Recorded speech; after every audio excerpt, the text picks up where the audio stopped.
ക്രിസ്തുവിന്റെ രക്തത്തിന്റെ അടിസ്ഥാനത്തിൽ കർത്താവ് ഒരുക്കിയ രക്ഷ, ആ പാപമോചനം, വിശുദ്ധീകരണം, നീതീകരണം താങ്കൾക്കും സ്വന്തമാക്കുവാനായിട്ട് കഴിയും. അതിന് താങ്കൾ ആഗ്രഹിക്കുന്നതെങ്കിൽ ദൈവത്തിന്റെ സന്നിധിയിൽ പ്രകാരം പ്രാർത്ഥിക്കുക. യേശുവേ കർത്താവേ, ഞാനൊരു പാപിയാണെന്ന് തുറന്ന് സമ്മതിക്കുന്നു. അവിടുത്തെ മരണം എന്റെ കാണുന്നു. ഞാൻ പൂർണ്ണ ഹൃദയത്തോടെ വിശ്വസിക്കുന്നു. അവിടുന്ന് മരിച്ചത്, അടക്കപ്പെട്ടത്, ഉയർത്തെഴുന്നേറ്റത് എന്നെ സ്നേഹിച്ച് എനിക്ക് വേണ്ടിയാണെന്ന് ഞാൻ പൂർണ്ണ ഹൃദയത്തോടെ വിശ്വസിക്കുന്നു.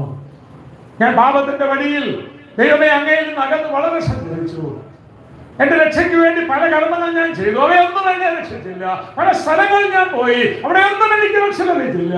യേശുവേ കർത്താവേ, അവിടുന്ന് എന്റെ ാണെന്നോ ഞാൻ പൂർണ്ണ ഹൃദയത്തോടെ വിശ്വസിക്കുന്നു. അങ്ങനെ ഞാൻ എന്റെ രക്ഷകനും കർത്താവുമായി സ്വീകരിക്കുന്നു. നിങ്ങൾ നിൽക്കുന്ന സ്ഥലത്ത് നിന്നുകൊണ്ടോ, ഇരിക്കുന്ന സ്ഥലത്ത് ഇരുന്നുകൊണ്ടോ